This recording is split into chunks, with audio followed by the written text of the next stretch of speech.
자, 오늘부터 우리가 고린도전서에 있는 강의 말씀을 살펴보도록 하겠습니다. 이 고린도전서는 사도 바울 선생이 고린도라는 도시의 한 교회를 향해서 쓴 편지글입니다. 여러분들도 가끔 설교를 들으셨겠습니다만 초대 교회 중에 뭐 에베소 교회도 있고 골로새 교회도 있고 갈라디아 교회도 있고 그리고 우리가 잘 아는 여러 가지 또 교회들이 있습니다. 그 고린도 교회도 나오고 그런 교회들이 있는데 그런 초대 교회 가운데서 가장 문제가 많은 교회가 어떤 교회냐? 바로 고린도 교회다라고 하는 거죠. 아마 여러분 설교를 한번 들으셨을 거예요. 고린도 교회가 문제가 많다는 것. 사실 세상에 문제 없는 교회가 어디 있겠습니까? 다 문제가 다 있죠. 작은 교회도 문제가 있고 큰 교회도 문제가 있고 다 문제가 있습니다. 우리가 고린도전서도 잘 살펴보시면 이 고린도 교회가 크게 몇 가지 문제를 이 사도 바울 선생이 얘기하냐면 8가지 큰 문제를 가지고 이야기를 합니다. 8가지가 나와요. 그래서 이 앞으로 이 8가지 문제를 여러분들과 함께 쭉 살펴볼 겁니다. 그래서 그 8가지 문제 가운데서 오늘은 그 첫 번째 문제가 우리 오늘 본문의 말씀을 통해 우리에게 이야기하고 있다라고 하는 것이죠. 여러분 이 고린도 교회는요. 사도행전에 보면은 이 고린도 교회가 어떻게 개척되느냐면은 사도 바울 선생이 1차, 2차, 3차 전도 여행을 떠나거든요. 그 2차 전도 여행할 때 이 고린도라고 하는 도시에 가게 됩니다. 근데 그 고린도라는 도시에 자기가 가고 싶어서 갔다기보다는 성령님께서 인도함을 통해서 갔다라고 볼 수 있습니다. 사실 고린도에 있기 전에 어디에 있었냐면 아덴이라는 곳에서 복음을 증거했어요. 그래서 여러분 그 위에 빌립보가 이제 유럽의 첫 번째 교회가 빌립보죠. 빌립보하고 이를 쭉쭉쭉 내려다 보면은 이제 아덴이라고 하는 지금의 아테네라고 하는 그리스의 수도죠. 아테네라고 하는 그 아덴이라는 곳에 복음을 증거하는데 그 아덴 사람들이 복음을 잘 안 받아들여요. 그래서 오히려 이 사도 바울 선생을 어떻게 해요? 해하려고 하는 이렇게 어떻게 생명을 위협하는 그런 일들이 일어나게 됩니다. 그러니까 이 사도 바울 선생이 아덴에서 복음을 증거하다가 자신이 생명의 위협을 느끼니까 급히 남쪽으로 피신을 하게 돼요. 그때 피신한 도시가 바로 어디입니까? 고린도라고 하는 도시였다라고 하는 겁니다. 그래서 이 고린도라고 하는 도시에서 이제 누구를 만나느냐면 여러분 잘 아시는 아굴라와 브리스길라 이 부부를 만나게 되는 거예요. 이 아굴라와 브리스길라는 어디에 살고 있었습니까? 로마에 살고 있었습니다. 근데 로마에 살고 있었는데 그 당시 글라우디라고 하는 황제가 이 로마에 있는 모든 유대인들을 다 쫓아냅니다. 그때 추방을 내리죠. 그때 추방했을 때 그 추방당한 사람이 아굴라와 브리스길라라는 부부예요.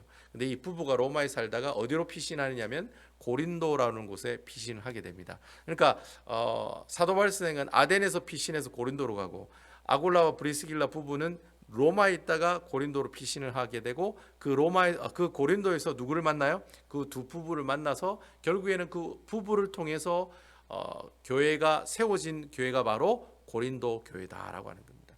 그러니까 사도 바울 선생이 그 부부를 만나요. 아굴라 브리스길라 부부를 만나서 복음을 증거하게 되고 그 복음을 받아들인 그 부부가 그럼 우리가 우리 가정을 통해서 교회를 만들자 해서 이 사도 바울 선생과 함께 같이 개척한 교회가 바로 고린도 교회였다라는 겁니다. 고린도 교회는 처음부터 이렇게 건물을 지어놓은 교회가 아니라 가정에서 시작한 가정교회였습니다. 그러니까 이렇게 가정집에서 가족들끼리 이렇게 처음에 개척. 보통 우리 베다니 교회도 그렇잖아요. 베다니 교회도 처음에 이제 가정에서 시작했다가 이제 교회로 이제 갔다가 또 이제 큰 교회 됐다가 또 다시 또 이렇게 이 교회로 오게 됐는데 아무튼 모든 교회 개척이 다 가정에서 출발하는 것처럼 고린도 교회도 처음에는 이렇게 아굴라와 브리스길라라고 하는 부부, 이 부부로부터 이 고린도 교회가 시작이 되었다라고 하는 겁니다. 그래서 여러분 아시다시피 아굴라와 브리스길라 직업이 뭡니까? 장막을 만드는 직업을 가지고 있었거든요. 근데 사도 바울 선생도 직업이 뭐죠? 장막을 만드는 사람이었습니다. 그러니까 똑같은 직업이었어요. 그러니까 고린도에서 똑같은 장막 일을 하다가 이 부부를 만난 거예요. 사도 바울 선생이 그 부부를 만나고 복음을 증거했고 그리고 그 아굴라와 브리스길라 부부가 복음을 받아들이면서 어떻게 해요? 거기서부터 바로 고린도 교회가 시작이 되었다라고 하는 겁니다. 이렇게 해서 이제 고린도 교회가 개척이 되었는데 이제 한 부부의 헌신으로 이제 교회가 개척이 된 거죠. 우리가 이 고린도의 교회를 좀 잘 알려면 이 고린도라고 하는 도시가 어떤 도시인지를 우리가 좀 잘 알 필요가 있습니다. 제가 이전에도 한번 설교를 했는데 고린도는 항구 도시입니까? 어떤 도시입니까? 항구 도시죠. 항구 도시입니다. 부산, 샌프란시스코, 뉴욕처럼 이렇게 항구로 되어 있는 도시입니다. 그래서 특별히 이 고린도는 그 당시 그 문헌에 보면은 한 60만 정도가 살았대요. 그러니까 지금 저희 그 샬롯 인구가 한 84만 정도 되거든요. 그러니까 아주 오래된 거의 뭐 2000년 전에 고린도라고 하는 도시가 거의 2000년 전에 있는 고린도라는 도시가 60만이 살고 있었으니까 그 당시로는 엄청나게 큰 도시입니까? 아니면 작은 도시입니까? 굉장히 큰 도시라는 거죠. 2000년 전에 한 도시가 60만이 살고 있었다는 것은 이건 엄청나게 큰 도시라는 거죠. 그러니까 그 항구 도시에 한 60만 정도가 살고 있었는데 한 40만 정도가 노예들이었다고 합니다. 노예들이고 그리고 저기 나머지 한 20만이 이제 평민들로 이제 구성이 돼 있었다는 거죠. 왜 노예가 많았냐면은 사실 여러분 이 고린도라고 하는 항구 도시가 양쪽에 항구가 있었습니다. 아주 독특하게 양쪽에. 그러니까 한쪽은 갱그리아라는 항구고 한쪽은 락게움이라고 하는 그런 항구 도시였어요. 그러니까 두 항구 도시를 가지고 있는 도시가 바로 고린도라고 하는 도시였어요. 그러니까 고린도라고 하는 도시가 중간에 있고 작은 항구들이 양가에 있었다는 거죠. 근데 이 양가에 있는 이 그 항구의 거리가 한 6km 정도 되거든요.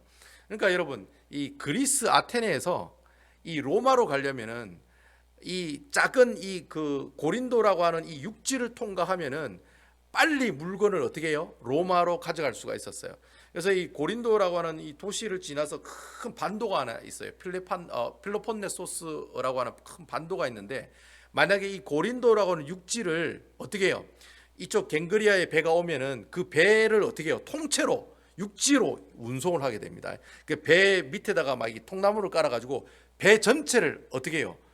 노예들이 끌고 가가지고 어디로 가요? 락게움이라는 항구 도시로 끌고 가요. 갱그리아에 배가 오면은 그 배를 어떻게 해요? 사람들이 끌고 와가지고 락게움이라는 항구 도시까지 가져간다는 거예요. 그러면 거기에다가 다시 배를 띄워요. 그러면은 어떻게 해요? 그러면 바로 로마로 가서 그 물건을 팔 수가 있다는 거죠. 그러니까 삥 둘러가지고 로마를 가는 것보다는 어떻게 해요?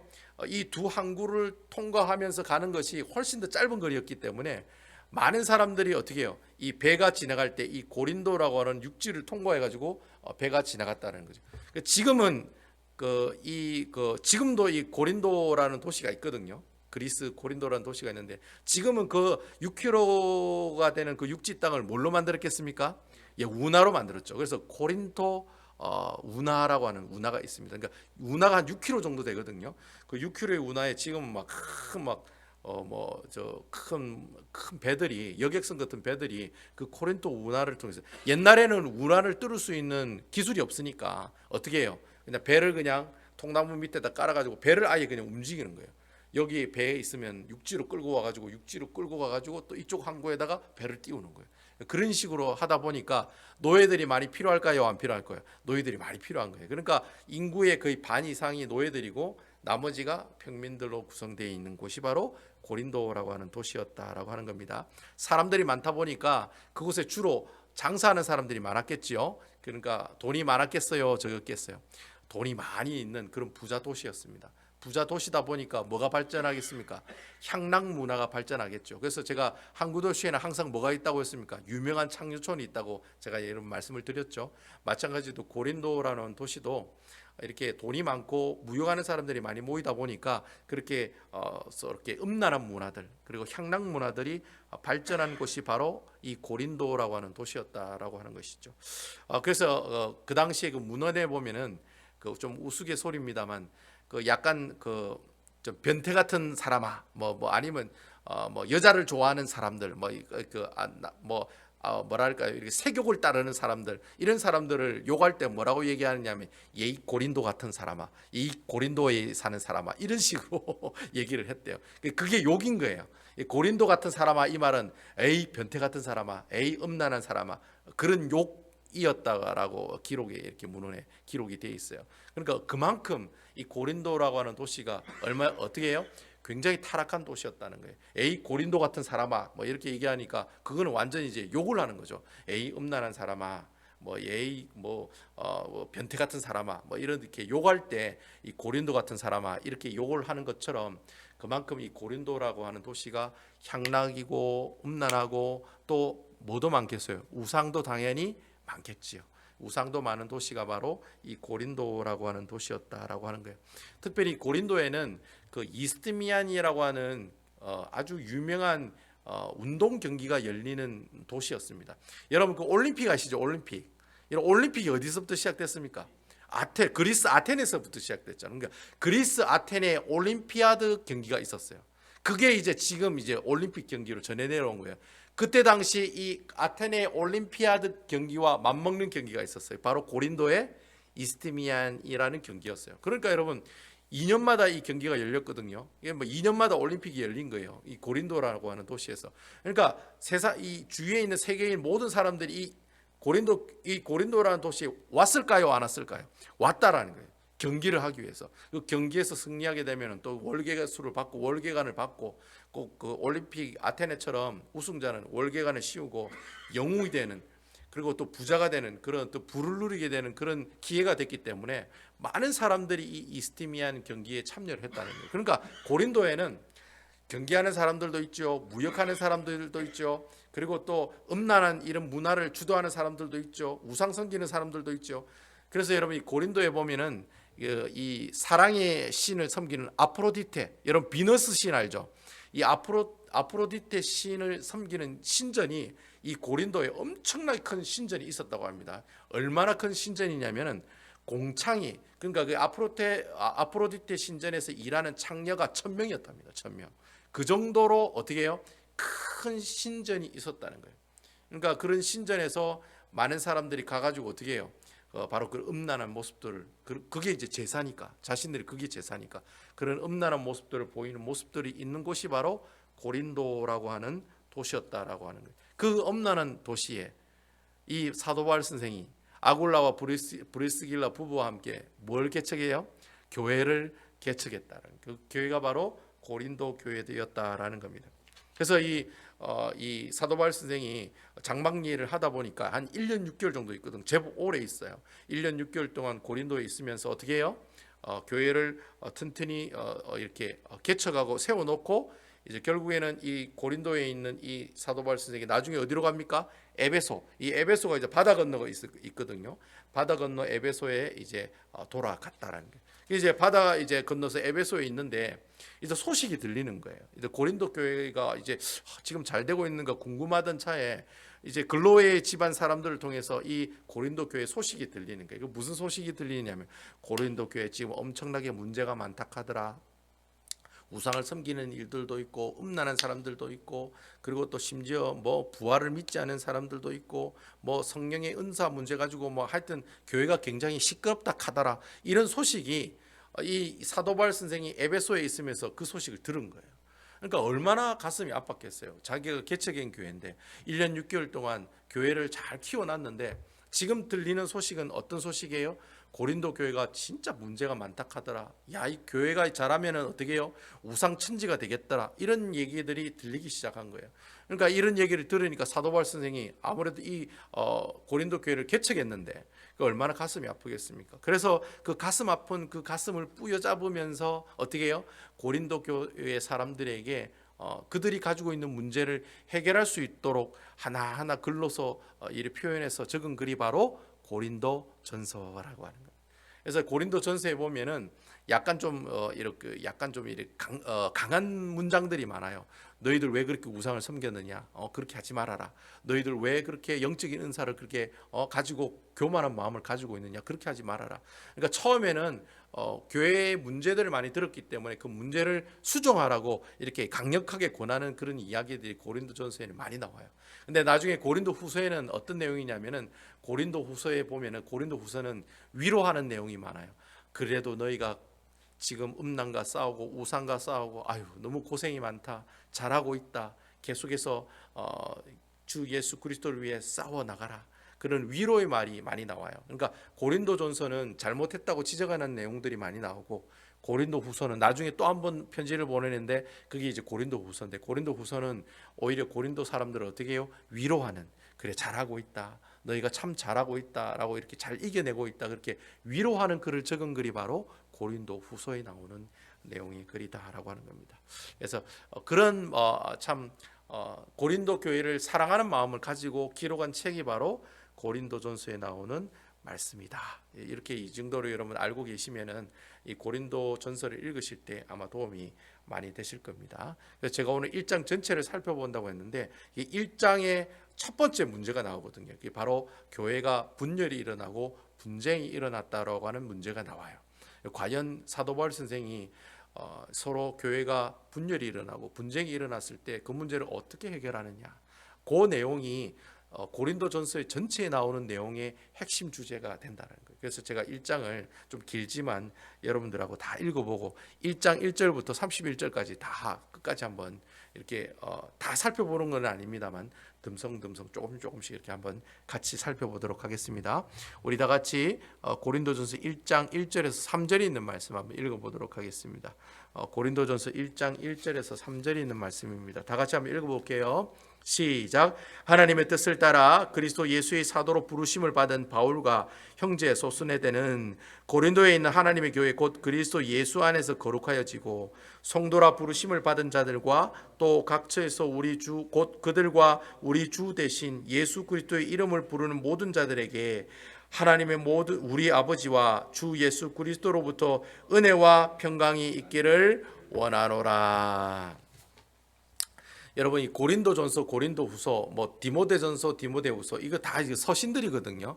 그 서신들은 항상 패턴들이 있어요. 가장 먼저 뭐가 나오냐면 보내는 사람의 이름이 먼저 나와요. 그래서 여러분 1절에 보면 보내는 사람이 누구라고 되어 있습니까? 1절에 보니까 그리스도 예수 사도로 부르심을 받은 바울과 형제 소스테네 이렇게 되어 있습니다. 그러니까 이 편지를 보내는 사람은 사도 바울 선생과 형제 소스네드다. 그래서 어떤 그 캐멜모가 목사님 같은 분들은 이 그 고린도전서의 저자가 이 소스네드다 이렇게 이야기하시는 분도 있어요. 그렇지만 뭐 제가 볼 때는 일단 고린도전서는 누가 지었다? 사도 바울 선생이 지었다 이렇게 보는 것이 오히려 더 좋을 것 같아요. 아무튼 이 편지를 보내는 사람은 누굽니까?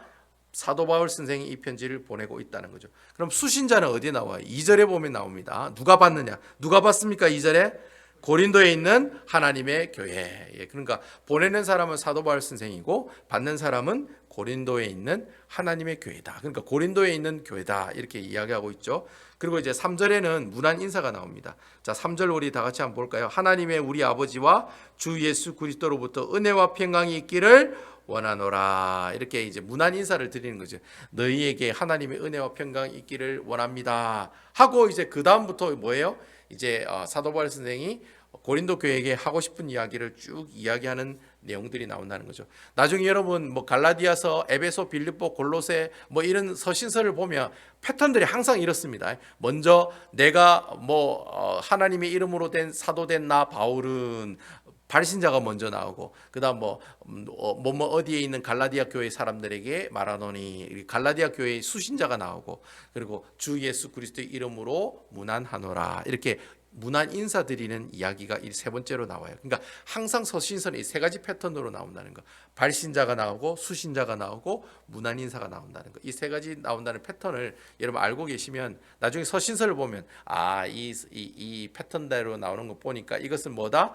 편지글이구나라는 사실을 여러분 알 수가 있다는 거죠. 그런 패턴이 있다는 거 여러분 잘 알고 계시면 되겠습니다.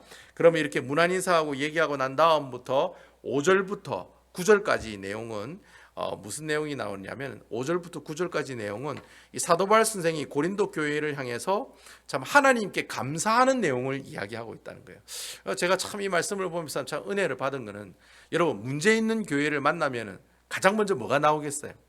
가장 먼저 뭐가 나오? 문제 있는 교회를 보면 가장 먼저 뭐가 나오겠습니까?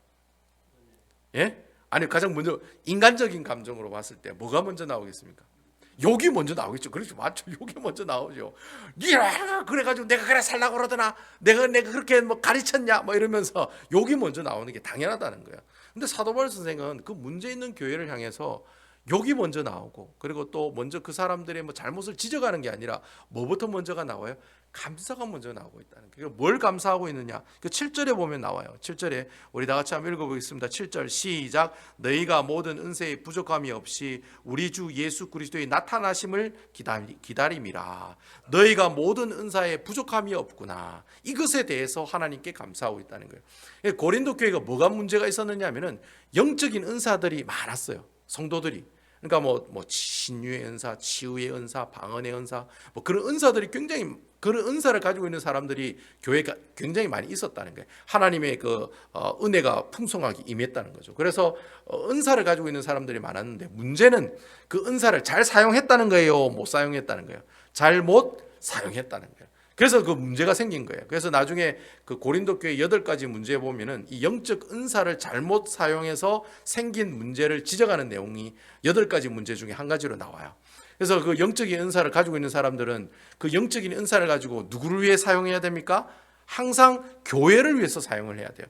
그래서 여러분, 하나님께서 여러분들에게 어떤 은사를 주시잖아요. 그럼 여러분들이 잘나고 뭐 여러분들이 뭐 뛰어나고 여러분들을 자랑하기 위해서 은사를 주신 게 아니라 그 은사를 주신 이유가 뭐죠? 교회를 바로 세워나가라고 영적인 은사를 허락해 주셨다는 거예요. 그런데 고린도 교회 사람들 중에 몇몇 사람들은 자기가 가지고 있는 그 신유의 은사를 누구에게? 사람들에게 자랑하고, 또 심지어는 이 신유의 은사를 가지고 어떻게 해요?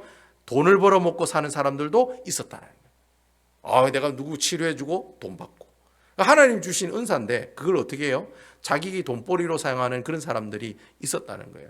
그래서 먼저 이 사도 바울 선생이 하나님께 먼저 감사하고 있는 내용은 이 고린도 교회에 하나님의 영적인 은사를 많이 주신 것에 대해서 하나님께 뭐 하고 있어요? 감사합니다라고 이야기하고 있다는 거예요. 사실 영적인 은사 때문에 문제가 생긴 것을 책망을 먼저 해야 되는데 사도 바울 선생이 먼저 책망하는 것이 아니라 어떻게 해요? 먼저 하나님, 이 고린도 교회에게 이런 영적인 은사를 많이 주셔서 오히려 감사합니다라고 하는 감사 기도를 먼저 하나님 앞에 드리고 있다라고 하는 거죠. 참 이런 모습들이 참 우리에게 참 은혜가 되는 것 같아요. 내가 누가 어떤 잘못을 발견했을 때 물론 잘못했다고 이렇게 얘기하는 그 우리의 감정이 먼저 나가는 것보다는 먼저 하나님께서 저런 사람을 통해서 제가 또 이렇게 은혜 받게 하시는군요. 그런 어떤 감사가 먼저 나가는 것이 우리의 삶 가운데 어떻게 해요? 신앙생활 가운데 나타나는 것이 하나님께서 기뻐하신다는 거예요. 그래서 먼저 그 사람의 잘못을 알면 그 잘못을 지적하기 전에 먼저 하나님이 내게 주신 은혜를 먼저 생각하고 그 은혜에 대해서 하나님께 감사하는 모습이 우리들에게 먼저 있는 모습들이 있어야 되겠다. 이 말씀을 보면서 우리가 그런 것들을 깨달아 나갈 수가 있다라고 하는 것이죠. 그런 내용들이 5절부터 9절까지 쭉 이야기를 하고 있고요. 그리고 10절부터 12절 말씀, 10절부터 이제 그 이후의 말씀에 보면은 이제 드디어 이제 고린도 교회의 첫 번째 문제인 분쟁에 관한 문제를 이야기하고 있는 내용이 나옵니다. 우리 다 같이 10절과 12절에 있는 말씀을 한번 다 같이 한번 읽어볼까요? 10절에서 12절에 있는 말씀입니다. 10절, 11절, 12절 다 같이 읽어보겠습니다. 시작. 형제들아, 내가 우리 주 예수 그리스도의 이름으로 너희를 권하노니 모두가 같은 말을 하고 너희 가운데 분쟁이 없이 같은 마음과 같은 뜻으로 온전히 합하라. 내 형제들아, 글로웨의 지편으로 너희에 대한 말이 내게 들리니 곧 너희 가운데 분쟁이 있다는 것이라. 12절. 내가 이것을 말하거니와 너희가 각각 이르되 나는 바울에게, 나는 아볼로에게, 나는 게바에게, 나는 그리스도에게 속한 자라 한다는 것이니. 자, 여러분, 이게 사도 바울 선생이 글로에라고 하는 사람들을 지편으로 고린도 교회가 이제 분쟁이 있다는 소식을 듣게 됩니다. 이게 이제 고린도 교회의 8번째 문제 중에 첫 번째 문제입니다. 분쟁이 있었다는 그런 문제를 이제 이야기를 듣게 됐다는 거예요. 글로에 지편이라고 했으니까 아마 그 글로에 집안 사람들 가운데 그 사람들을 통해서 고린도 교회 소식을 들었는데 그 고린도 교회가 무슨 문제가 있다는 거예요? 분쟁이 있었다라고 하는 그런 얘기를 들었다라고 하는 겁니다. 여러분, 이 분쟁이라고 하는 말은 제가 이거 히브리 단어를 찾아보니까 옷을 찢었다라고 하는 그런 뜻을 가지고 있어요. 분쟁이라고 하는 단어가 히브리어로 보면 옷을 찢었다라고 하는 그런 뜻을 가지고 있습니다. 그러니까 지금 이 고린도 교회가 오늘 말씀에 있는 것처럼 나는 바울파다, 누구는 아볼로파다, 또 누구는 게바파다, 누구는 이것도 저것도 아니니까 그리스도파다. 여러분, 그리스도파라고 해서 그리스도를 믿는 파라는 말이 아닙니다. 이것도 저것도 아니니까 우리는 그냥 그리스도파로 하자, 이런 뜻입니다. 그리스도파다, 이렇게 4개의 분파가 고린도 교회에 어떻게 해요? 서로 찢으면서, 아까 분쟁이 옷을 찢는다고 했으니까 서로 이 4개 분파가 이 한 교회를 찢으면서 싸우고 있다는 소식이 누구에게 들려요? 사도 바울 선생에게 들렸다라고 하는 겁니다. 그래서 사실 사도 바울 선생이 개척했기 때문에 그 개척한 교회가 이 4 분파로 나누어서 갈기갈기 찢으면서 싸우고 있다는 소식을 들었을 때 사도 바울 선생 입장에서는 얼마나 가슴이 아팠겠습니까? 그래서 아마 사도 바울 선생이 이 분쟁을 해결할 수 있는 방법을 이야기하고 싶었을 거예요.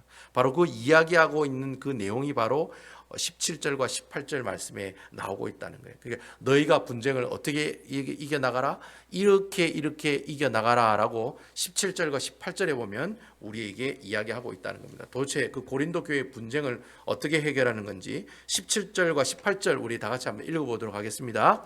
17절 읽겠습니다. 시작. 그리스도께서 나를 보내심은 세례를 베푸게 하려 하심이 아니요 오직 복음을 전하게 하려 하심이로되 말의 지혜로 하지 아니하면 그리스도의 십자가가 헛되지 않게 하려 함이라. 18절 십자가의 도가 멸망하는 자들에게는 미련한 것이요 구원을 받는 우리에게는 하나님의 능력이라. 아멘. 여러분 사도 바울 선생은 고린도 교회 분쟁이 생겼을 때 그 분쟁을 한 방에 해결할 수 있는 아주 쌈박한 방법을 우리에게 지금 제시하고 있습니다. 자, 여러분 교회 안에 분쟁이 생겼다. 그 분쟁을 해결할 수 있는 그분이 누구라고 지금 사도 바울 선생은 이야기하고 있습니까? 여러분 교회 안의 분쟁 누가 해결합니까? 예, 맞습니다. 십자가에 못 박히신 예수 그리스도입니다. 오직 그분만이 이 고린도 교회의 분쟁을 해결할 수 있다고 사도 바울 선생은 뭐하고 있어요? 이야기하고 있다는 거예요. 사도 바울 선생이 고린도 교회를 개척하면서 그 사람들에게 가르친 복음의 핵심이 뭐라는 겁니까? 예수 그리스도였다는 거예요. 내가 너희에게 세례를 주기 위해서 복음을 증거한 것이 아니라는 거예요.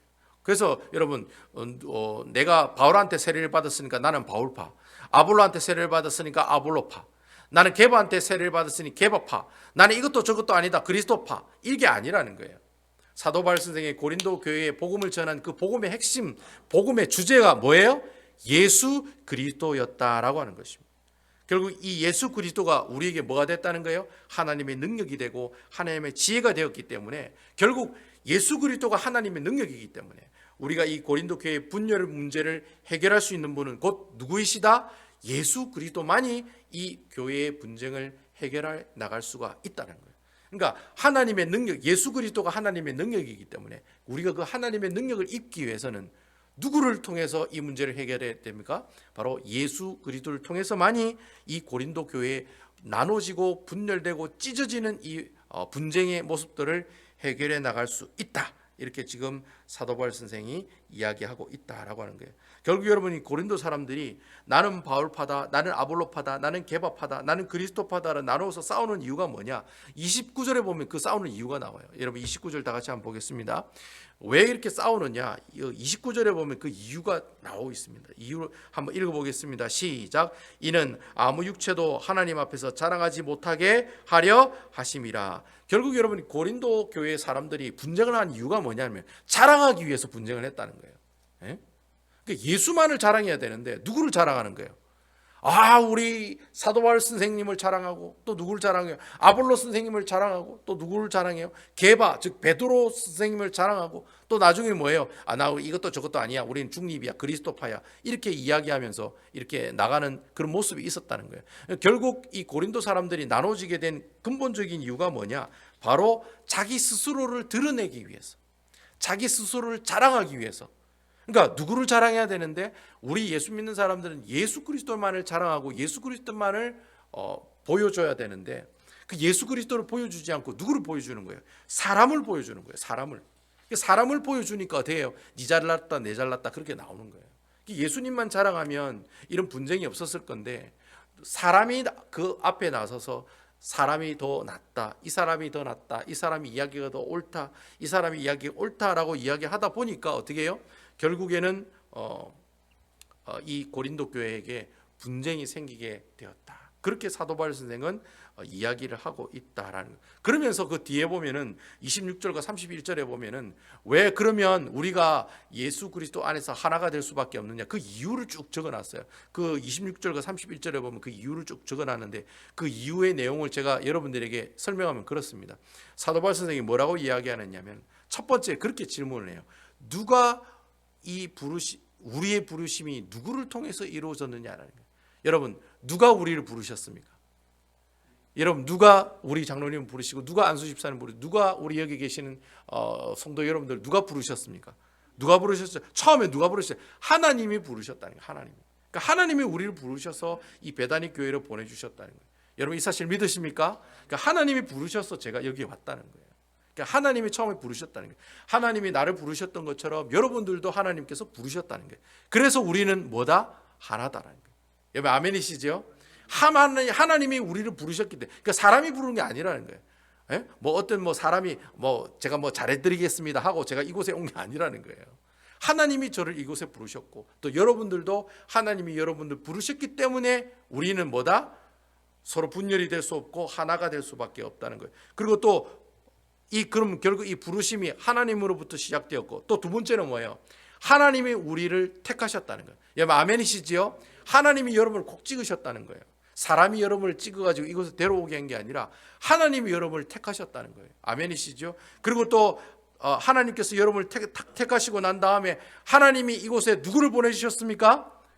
바로 예수 그리스도를 이 땅에 보내주시고 우리로 하여금 어떻게 하셨습니까? 구원을 얻는 그 은혜를 허락해 주셨다는 거예요. 여러분 아멘이시죠? 자 보세요. 하나님이 여러분들을 부르시고 하나님이 여러분들을 택하시고 하나님이 여러분들을 구원받게 하기 위해서 누구를 보내시고 하나님의 아들이신 독생자 예수 그리스도를 이 땅에 보내셔서 여러분들 그 예수님을 믿음으로 말미암아 누가 되었습니까? 하나님 나라의 백성이 되었죠. 그럼 여러분들은 하나예요, 둘이에요? 하나예요, 둘이에요? 하나라고 하는 거예요. 그 얘기를 지금 마지막 31절 말씀까지 여러분들 보시면 뭐 대충 이게 무슨 내용이냐 이러면 그 내용이 그 내용인 거예요. 하나님이 여러분들을 선택하시고 하나님이 여러분들을 부르시고 하나님께서 예수 그리스도를 통해 구원받게 하셨으므로 여러분들은 하나라는 거예요, 둘이라는 거예요? 바로 하나라는 거예요. 결국 여러분들을 절대로 나눠져서는 안 된다라고 사도 바울 선생이 우리에게 이야기하고 있다라고 하는 것입니다. 결국 여러분 오늘 이 말씀을 통해서 이 1장 전체의 말씀을 통해서 하나님께서 우리에게 주신 영적인 교훈의 말씀이 바로 그거예요. 여러분 이 세상에 있는 모든 교회가 다 분쟁이 있습니다. 여러분 큰 교회라고 문제가 없는 교회가 어디 있겠습니까? 다 문제가 있어요. 우리 교회도 문제가 있는 것처럼 다른 교회도 똑같이 문제가 다 있다는 거예요. 그렇지만 분명한 것은 이러한 분쟁의 문제, 나누어지는 문제, 분열의 문제는 오직 누구를 통해서만 해결할 수 있다는 겁니까? 바로 예수 그리스도를 통해서만 해결해 나갈 수가 있다라고 하는 거예요. 교회 안에서 마음이 하나가 될 수 없는 이유는 간단해요. 우리의 마음 가운데 예수 그리스도의 십자가의 도가 있는 것이 아니라 예수 그리스도의 구속의 은혜가 있는 것이 아니라 뭐가 있는 거예요? 그곳에 사람이 있는 거예요. 사람이 있으니까 어떻게 해요? 우리가 서로 자랑하려는 마음이 있게 되고 자랑하려는 마음이 있게 되니까 곧 어떻게 해요? 교회 안에 성도들끼리 서로 어떻게 해요? 나눠지는 그런 모습들이 나타나게 된다는 거예요.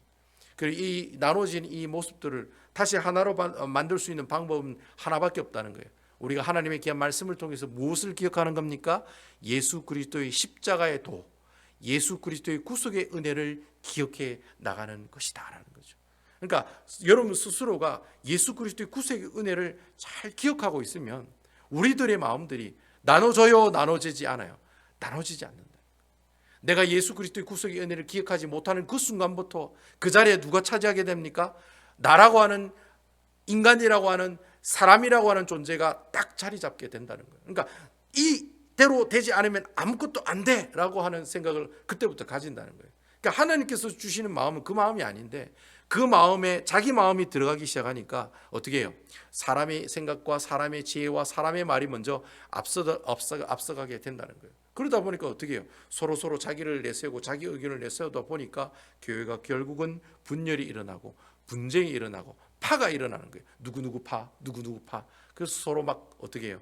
의견이 충돌하고 싸우는 그런 모습들이 일어나게 된다라고 하는 것입니다.